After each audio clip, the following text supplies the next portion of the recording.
Chapter 1 general question LHB का। जैसा कि देख रहे हैं पहला क्वेश्चन है standard wheel gauge of passenger BG coaching stock कितना होता है 1600 mm।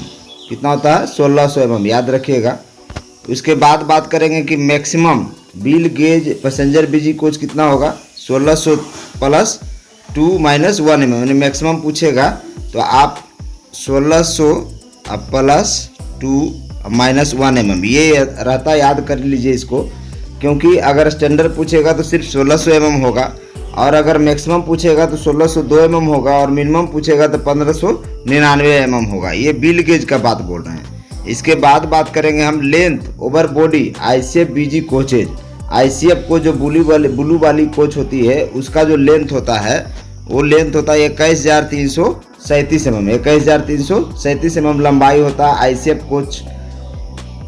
कोच का, जो integral coach factory Perambur Chennai में बनता है। उसके बाद बात करेंगे रिगिड बेल बीस ऑफ आईसीएफ ट्रॉली। अब आईसीएफ ट्रॉली है, आईसीएफ ट्रॉली मान लीजिए, आईसीएफ ट्रॉली है, ये मान लीजिए ट्रॉली है और इसमें 2 एक्सल लगा हुआ है, तो 2 एक्सल का बीच की दूरी को व्हील बेस बोलते हैं। तो आईसीएफ ट्रॉली का व्हील बेस की दूरी कितना होता है 2896 mm और एलएचबी का होता है 2596 mm। एलएचबी का व्हील बेस पूछेगा तो मार दीजिएगा 2596 mm और आईसीएफ का पूछेगा तो मार दीजिएगा 2896 mm। इसके बाद बात करें कि eight what interval the intensive cleaning of any coach is.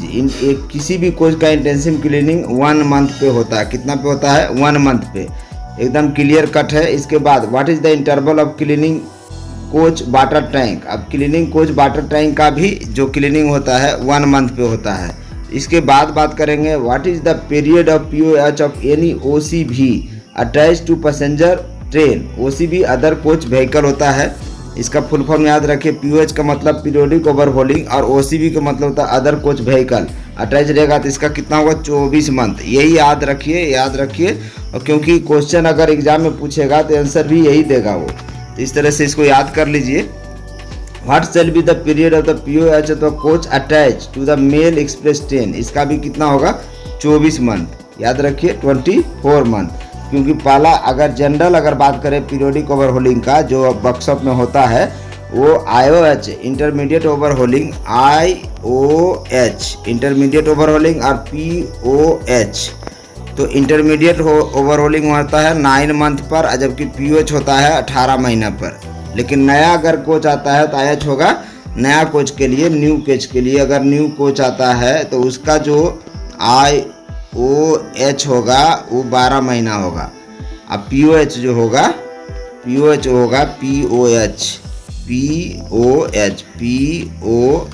POH होगा 24 महीना पर नया कोच का। ये सब याद रखिए, ये डाटा आपको याद करके जाना है इस तरह से। इसके बाद पूछ रहा है कि what shall be the period of POH of PCB passenger coach vehicle attach with any other train mail express train. तो किसके कितना होता है 12 महीना। कितना होता है 12 महीना। फिर बोलता है other name of pilot valve is. Pilot valve को बोलते हैं पिज्ड। पिज्ड का फुल फॉर्म होता है passenger emergency alarm signal device. पिज्ड का मतलब passenger emergency alarm signal device.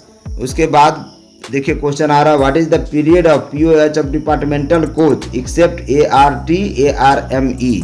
ART का फुल फॉर्म होता है एक्सीडेंट रिलीफ ट्रेन, एआरएमई होता है एक्सीडेंट रिलीफ मेडिकल इक्विपमेंट वाहन। ठीक है, तो फुल फॉर्म भी बताते जाएंगे और याद करते जाइए। तो इसका क्या होगा the period of POH of departmental coach कितना होता है 42 महीना, 42 महीना।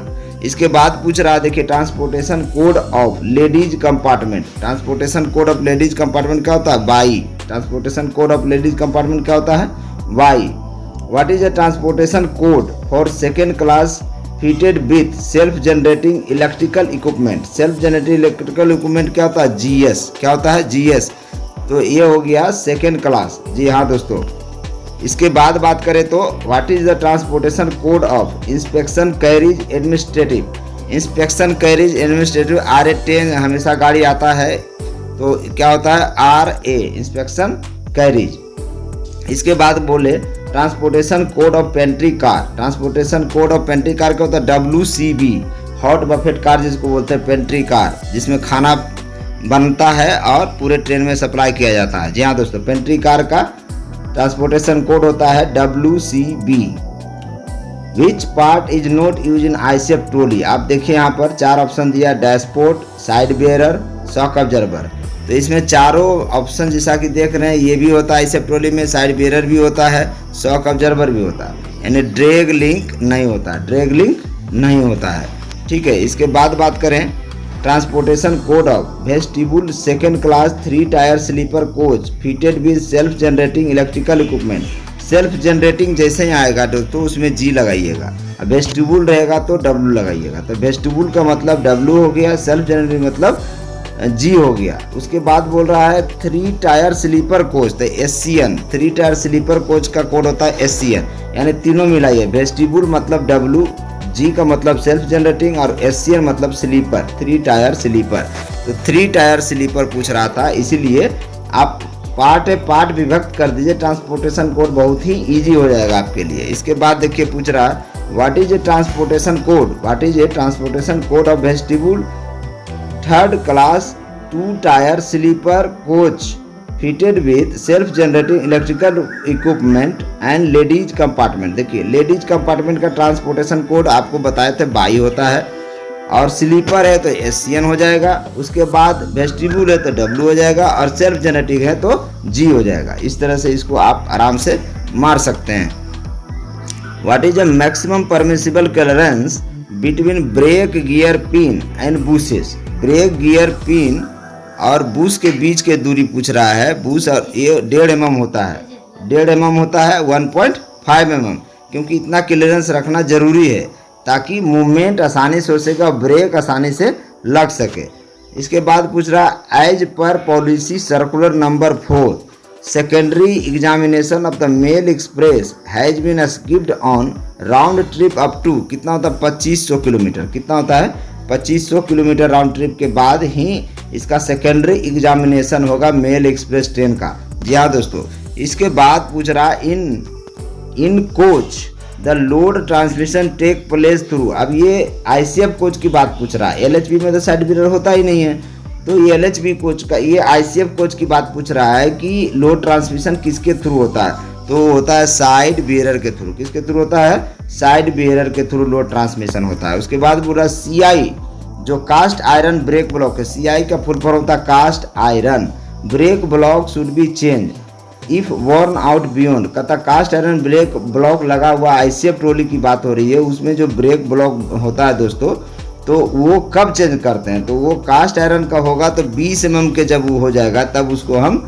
चेंज कर देंगे।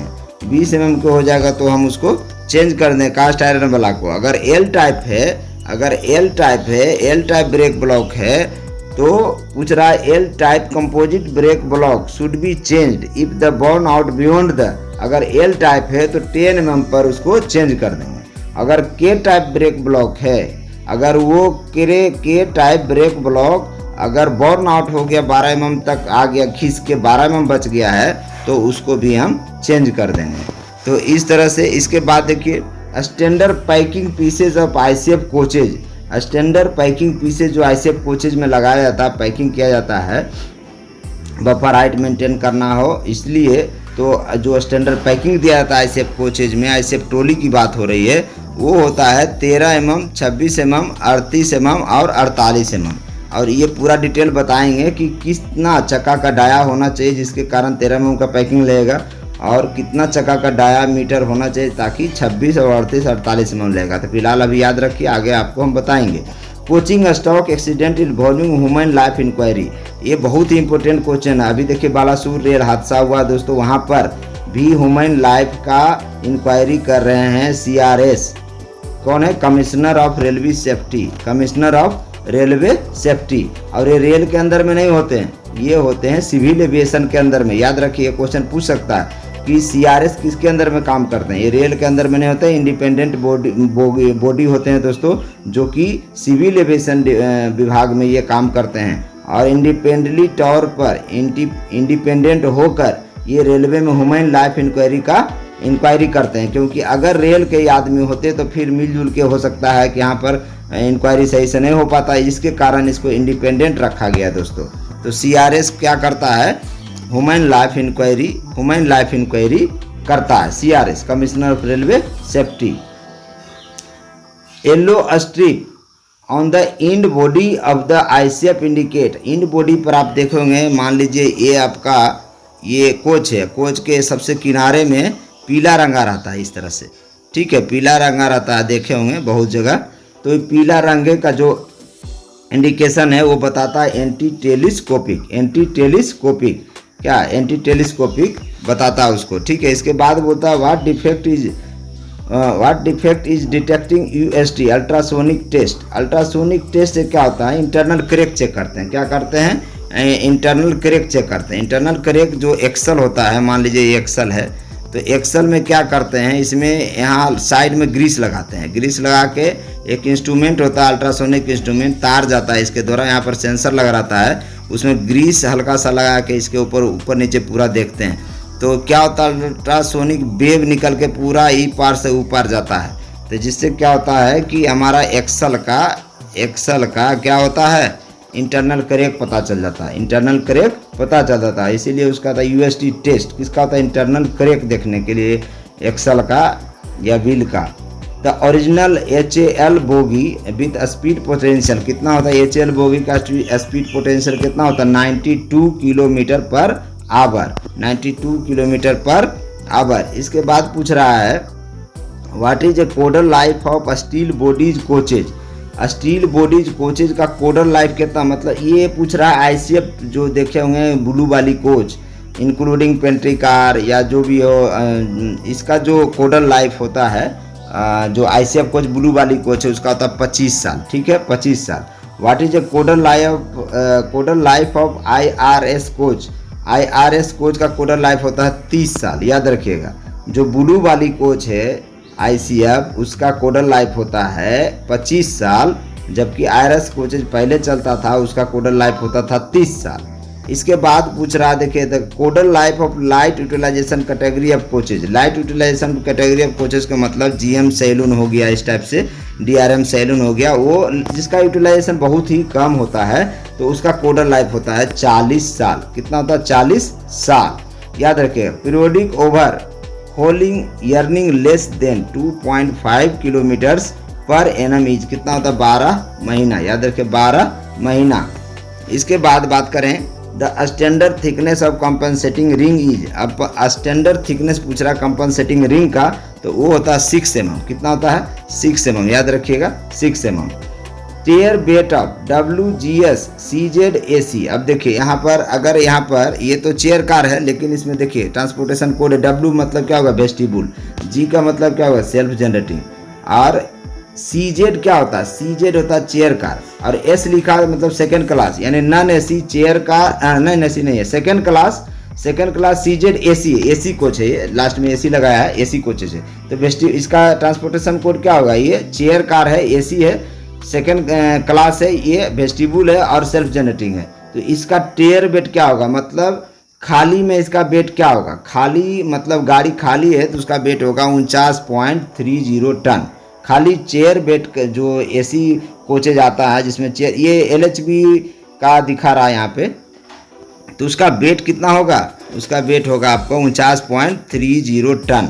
उसके बाद बोला पेलोड इसके ऊपर कितना होगा, तो चेयर कार में दोस्तों 78 सीट होता है, तो 78 सीट के हिसाब से पेलोड डालेगा तो आपको आएगा, एवरेज आप मान के चलिए 70 kg एक आदमी का वेट होता है, तो 5.680 टन इसका पेलोड हो जाएगा chair car, AC chair car का, ठीक है। तो ट्रांसपोर्टेशन कोड भी आपको पता चल गया। इसका टेयर बेट जो खाली डब्बा है उसका वेट हो गया 49.30 टन, और पेलोड कितना आदमी चढ़ता लोड उसका अलग से 5.680 टन। उसके बाद ग्रोस लोड पूछ रहा, देखिए उसके लगले ग्रोस लोड, यानी दोनों का टेयर बेट प्लस पेलोड, टेयर बेट प्लस पेलोड कर दीजिएगा, पेलोड, ठीक है, पेलोड कर दीजिएगा तो बन जाएगा ग्रोस लोड। तो ग्रोस लोड आपका जो होगा, ये देखिए वेस्टिबुल से self generating second class chair car AC, इसका कोचेज का जो होगा ग्रोस लोड होगा 54.98 टन। कितना होगा, 54.98 टन, 54.98 टन, ठीक है। फिर पूछ रहा आगे देखिए टेयर बेट ऑफ WGS CWAC, ये सेकंड क्लास, देखिए W मतलब हो गया वेस्टिबुल है, G मतलब सेल्फ जनरेटिंग हो गया, और ये CW का मतलब होता है 2 टायर AC है तो 2 टायर AC। तो इस तरह से ये क्या हो गया, ये सेकेंड क्लास AC का जो वेट है, टेयर वेट, वो होता है 50 टन, पूरी 50 टन, याद रखिए पूरी 50 टन। सेकेंड टायर का जो वेट होता है वो होता है 50 टन। और सेकेंड टायर में जो 2 टीयर देखें, इसमें A1 A2 उसका कोड रहता है, तो उसके ऊपर वो उसमें सीट कैपेसिटी होता है 54 सीट, ठीक है। जो ICF कोच होता है, ICF कोच में होता है 46 सीट, ICF कोच में होता है 46, लेकिन ICF में होता है कितना, 46 सीट। ILHB में होता है 54 सीट, याद रखिएगा। अब देखिए पेलोड ऑफ WGS-CW-AC, अब इसका पेलोड पूछ रहा है, तो पेलोड इसमें क्या, आदमी कम रहता है, 54 आदमी रहता है मात्र, तो कितना होगा, 3.680 टन होगा, बहुत ही कम होगा। और आगे देखिए इसके बाद पूछ रहा है कि टेयर वेट ऑफ GS कोच, जो जनरल डब्बा होता है, जनरल डब्बा का जो वेट होता है वो 36.99 टन, लगभग 37 टन के बराबर होता है, 37 टन होता है आपका, याद रखिए। फिलहाल आप 36.99 टन ही याद रखिए, क्योंकि क्वेश्चन में आएगा तो डायरेक्ट यही मार के आना होगा आपको। इसके बाद पूछिए कि normal payload of GS coach कितना होता है। नॉर्मल पेलोड ऑफ GS में नॉर्मल पेलोड बोल रहा, ना कि GS तो इसे जनरल डब्बा होता है। जनरल डब्बा में आप देखे होंगे जो LHB का जनरल डब्बा है उसमें 100 सीट होता है, LHB का जनरल डब्बा में 100 सीट रहता है, जबकि ICF का जो जनरल डब्बा है उसमें से 90 सीट रहता है। तो 90 सीट है, 100 सीट है जनरल डब्बा का, क्या इतना आदमी जाता है, उससे ज़्यादा ही जाता है, दुगना आदमी जाता है। तो ये नॉर्मल पेलोड पूछ रहा है, तो आप अगर नॉर्मल पेलोड का मतलब सिर्फ 100 आदमी का आप जोड़िए, तो इस हिसाब से या 90 आदमी का वेट जोड़िए तो 5.85 टन आएगा। कितना का, 5.85 टन आएगा। इसके बाद अगर बात करें कि what is overload of the GS coaches, overload तो 100% होता है, 100 क्या 200% होता है ओवरलोड, तो GS कोच है। फिर total payload of GS coach पूछ रहा है, टोटल पेलोड क्या हो जाएगा, मतलब समान उमान के साथ है, तो इस सबसे लगभग ऑन एवरेज 11.70 टन होगा, 11.70 टन होगा, ठीक है। उसके बाद पूछ रहा है in tare condition the bogie frame bolster clearance non AC GS SDN SCN coaches is, ये पूछ रहा है बोलस्टर क्लियरेंस। तो बोलस्टर क्लियरेंस जो होता है ना, देखिए बोलस्टर क्लियरेंस, जिसे मान लीजिए हमारा ये ट्रेन है, ऊपर में ये बॉडी है, नीचे में 2 लगा हुआ बोगी, ठीक है। ऊपर वाला को कार बॉडी बोलते हैं, नीचे वाला को बोगी बोलते हैं। तो एक कोच में जानते हैं एक कोच में 2 बोगी लगा रहता है, तो इस बोगी के अंदर भी बोगी में ही बोलस्टर रहता है। तो बोगी बोलस्टर और ये बोगी और बोलस्टर के बीच का एक क्लियरेंस रहता है हल्का सा, वो क्लियरेंस जो है नॉन AC और GS और SDN और SCN कोचेज के लिए कितना होता है, 40 ± 5 mm होता है। कितना, 40 ± 5 mm। तो ये टेयर कंडीशन की बात बोल रहा है। टेयर कंडीशन मतलब इसके ऊपर कोई लोड नहीं है। जैसे ही कोच के ऊपर आदमी लोग भरा, जैसे ही कोच के ऊपर आदमी लोग जब भर जाता, पूरा फुल हो जाता कोच, तो क्या होता, वेट इसके ऊपर बढ़ जाएगा, तो सारा वेट किसके ऊपर आ जाएगा, बोगी के ऊपर। तो क्या होगा, इसका बोलस्टर दब जाएगा, बोलस्टर दब जाएगा तो हो जाएगा 74 ± 3 mm। कितना हो जाएगा, 74 ± 3 mm। याद रखिए जो बोलस्टर क्लियरेंस जो होता है वो टेयर कंडीशन में 40 ± 5 mm होता है, और जबकि ग्रोस लोड जब इसके ऊपर आदमी लोग बैठ जाता है सामान उमान ले के पूरा ढास के, तो इसका जो वेट होता है बढ़ जाता है, जिसके कारण बोलस्टर क्लियरेंस बढ़ जाता है और वो जाकर 40 ± 5 वाला हो जाता है 74 ± 3 mm। तो याद रखिए ये ICF कोच की बात हो रही है। इसके बाद tare condition the body bogie clearance of non AC GS SDN SCN coaches is, ये पूछ रहा है body bogie clearance. Body bogie clearance क्या हो गया कि आपको तो ये ऊपर वाला पार्ट को बोलते हैं बॉडी हो गया, आइए नीचे में बोगी हो गया। तो बोगी और बॉडी क्लियरेंस, ये बीच की दूरी देख रहे हैं, ये दोनों का डिस्टेंस पूछ रहा था। ये जो टेयर कंडीशन में अगर खाली डब्बा है, आदमी नहीं बैठा हुआ, तो 70 ± 3 mm होगा। कितना होगा, 70 ± 3 mm होगा। जब इसके ऊपर ग्रोस लोड कंडीशन पूछ रहा, मतलब इसके ऊपर आदमी बैठ गया है, तो उस केस में ये क्या होगा, दब जाएगा। तो 70 ± 3 था, वो हो जाएगा 36 ± 3। 70 ± 3 वाला बन जाएगा 36 ± 3। तो ये याद रखिए, ये एग्जाम में क्वेश्चन हमेशा पूछता है। इसके बाद बात करें what shall B period of the cleaning of carpet of AC compartment. वो कितना होता है cleaning, carpet of AC compartment को साफ करना है तो 1 महीना पर साफ करेंगे। Newly build coaches shall be IOH क्या होता है 1 साल पर बताए थे इससे पहले। 1 साल नया जो कोई भी कोच आएगा IOH होगा 1 साल पे, POH होगा 12 महीना। POH कितना होगा 2 साल पे, 2 साल पे POH ये कितना पर होगा 2 साल पे, ठीक है 2 ईयर पे ही होगा ये, ठीक है याद रखिए। इसके बाद देखिए फिर बोल रहा है revised maximum payload of NMG coaches. NMG coaches देखे होंगे 9.20 टन भी होता है, 12 टन भी होता है, ठीक है। तो 9.2 टन एकदम मुजमानी याद रखिए, 9.2 टन का NMG कोच होता है। NMG का होता है new modified goods train, NMG का फुल फॉर्म होता है न्यू मॉडिफाइड गुड्स ट्रेन, ठीक है। इसके बाद बात करेंगे आपको कि length over body of IRS coaches. IRS coaches जो पहले चलता था, IRS कोच का लंबाई होता था 21,030 mm, 21,030 mm IRS कोच का लंबाई होता था 21,030 mm, ठीक है। और हमारा जो ब्लू वाली ICF कोच है उसका लंबाई होता था 21,337 mm, 21,337 mm। इसमें बफर जोड़ा हुआ नहीं है, दोनों में IRS कोच जो बता रहे हैं उसमें बफर जोड़ा हुआ नहीं। अगर बफर जोड़ेंगे तो हाइट करें थोड़ा लेंथ बढ़ जाएगा, लंबाई बढ़ जाएगा, ठीक है। तो आगे देखिए, ये देखिए आ गया यहाँ पर length over buffer of ICF RCF coaches. ICF integral coach factory और RCF होता है रेल कोच फैक्ट्री, ठीक है। तो ICF है चेन्नई में और RCF है कपूरथला में, ठीक है। तो इसका जो लेंथ ओवर बफर के साथ जब ब्लू वाली कोच का लेंथ होगा वो होगा 22,297 mm, 22,297 mm होगा।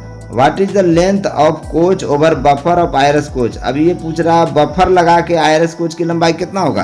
पहले था 21,030, अभी होगा 21,996, 21,996। आप देख लीजिए पीछे देखिए यहाँ पर लिखा ना IRS कोच का लंबाई कितना 21,030 mm है बिना बफर के साथ, और बफर के साथ जब आएगा तो इसका लंबाई हो जाएगा 21,996 mm।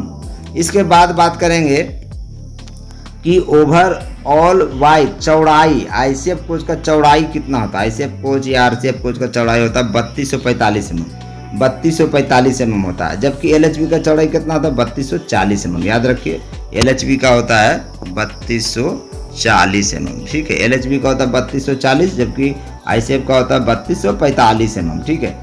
IRS कोच का चौड़ाई पूछेगा तो 3251 mm, इसका ज़्यादा होता था। सबसे ज़्यादा चौड़ा कौन होता था 3251 IRS कोच का, ठीक है। इसके बाद बात करेंगे कि height of rail level ICF RCF coaches. Rail level जो रेल का पटरी है, पटरी से ICF जो ब्लू वाली कोच है उसका हाइट कितना होता है तो 4025 mm होता है, 4025 mm। जो ब्लू वाली कोच है उसका रेल लेवल से हाइट जो होगा 4025 mm होगा। IRS coaches the maximum height from rail level top of the roof. अब IRS कोच का हाइट पूछ रहा है तो 3886 mm होगा। जो ब्लू वाली कोच ICF पूछेगा तो 4025 mm हाइट होगा। ICF कोच का हाइट पूछ दिया तो 4025, IRS कोच का हाइट पूछ दिया तो 3886 mm। इसके बाद बात करेंगे कि ICF coaches head stock if the thickness is reduce more than 4 mm। Head stock होता है, हेड स्टॉक 12 mm का बनता है शुरू में। अगर इसका थिकनेस अगर 4 mm कोरोजन के वजह से घट जाए तो इसको रिप्लेस कर देंगे, हेड स्टॉक को क्या करेंगे रिप्लेस कर देंगे, ठीक है। इसके बाद देखिए बात कर रहा कि maintenance and repair procedure for hydraulic shock observers used on coaching stock. जो ICF में हाइड्रोलिक शॉक ऑब्जर्वर यूज होता है, आप देखे होंगे इसका कैपेसिटी होता है 600 kg, 600 kg, ठीक है याद रखिएगा 600 kg का होता है ये शॉक ऑब्जर्वर यूज होता है ICF में। आप बोलस्टर जो 2 बोलस्टर स्प्रिंग लगा है उसके बीच में लगा रहता है, बोलस्टर के साथ अटैच रहता है, ठीक है।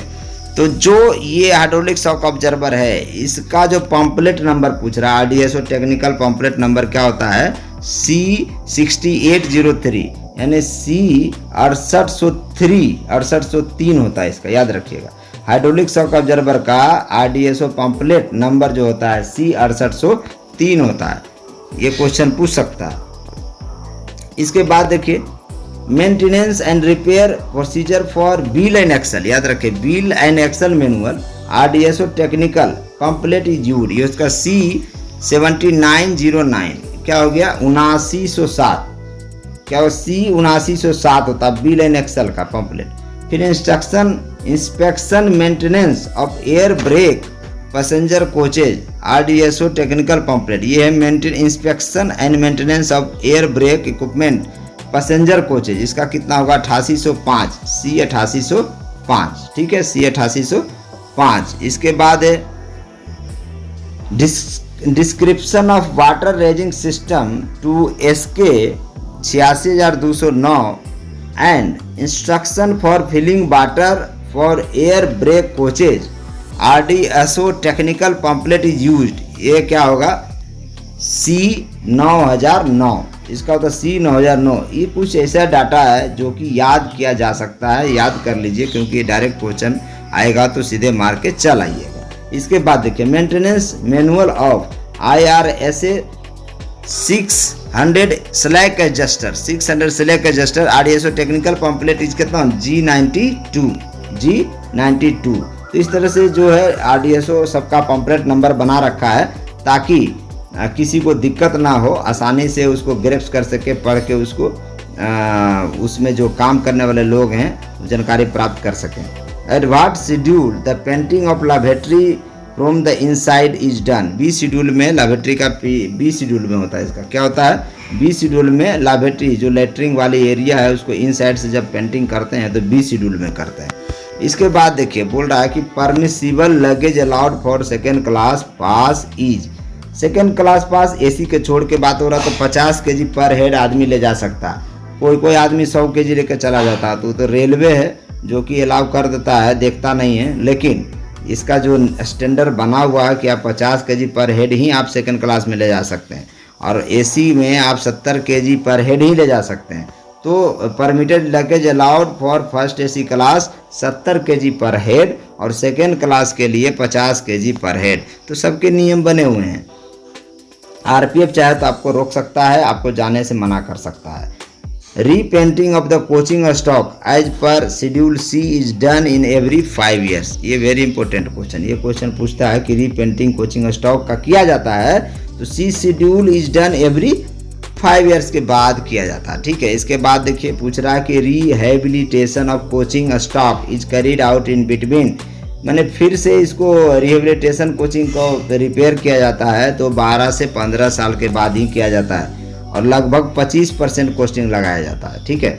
तो 12 से 15 साल के बाद ही रिहेबिलिटेशन कोचिंग स्टॉक का फिर से मेंटेनेंस किया जाता है। How many emergency Windows in AC ICF RCF coaches, देखिए कोई भी कोच है, रेलवे का मैक्सिमम कोच होता है जिसमें 4 ही इमरजेंसी विंडो लगता है, एक कोच में 4 इमरजेंसी विंडो कोच लगता है, ठीक है, ताकि किसी भी आपातकालीन स्थिति में इमरजेंसी विंडो का शीशा तोड़कर बाहर निकला जा सके। मान लीजिए कि रेल ट्रेन के अंदर आग लग जाती है, उस केस में आप आसानी से उसको तोड़कर निकल सकते हैं क्योंकि वो विंडो निकालना बहुत ही आसान होता है, तोड़ना बहुत ही आसान होता है। Rehabilitation cost of the coaching staff, अब कोई भी कोच है उसका रिहेबिलिटेशन कॉस्ट कितना होता है 25% ऑफ टोटल कॉस्ट। मान लीजिए एक कोच का बनाने में 1 करोड़ का खर्चा होता है तो उसके ऊपर 25 लाख रुपए लगा के हम किसी कोच का मेंटेनेंस कर सकते हैं। रिहेबिलिटेशन कॉस्टिंग का ये है, इस तरह से किया जाता है। At what interval schedule C examination of BG coaches, C schedule की बात बोल रहा है। C schedule 6 month plus minus 15 दिन होना चाहिए, ये 7 दिन दिया है तो C शेड्यूल हो रहा है ये। अच्छा ये C शेड्यूल हो गया 6 मंथ प्लस माइनस 15 दिन, 6 मंथ प्लस माइनस 15 दिन करिएगा यहाँ पर। और A शेड्यूल जब होगा, A शेड्यूल होगा 1 मंथ प्लस माइनस 3 डेज, एकदम सही है। किसी भी कोच का एग्जामिनेशन A शेड्यूल में 1 महीना प्लस माइनस 3 डेज में होता है। B शेड्यूल जब जाएंगे तो B शेड्यूल में 3 मंथ प्लस माइनस 7 डेज होगा। B शेड्यूल A शेड्यूल हो गया ये 1 month plus minus 3 days, B schedule हो गया 3 मंथ प्लस माइनस 7 डेज और C शेड्यूल हो गया 6 मंथ प्लस माइनस 15 दिन। तो इस तरह से शेड्यूल है कोच का एग्जामिनेशन करने का, ठीक है, प्री मेंटेनेंस टाइप का है।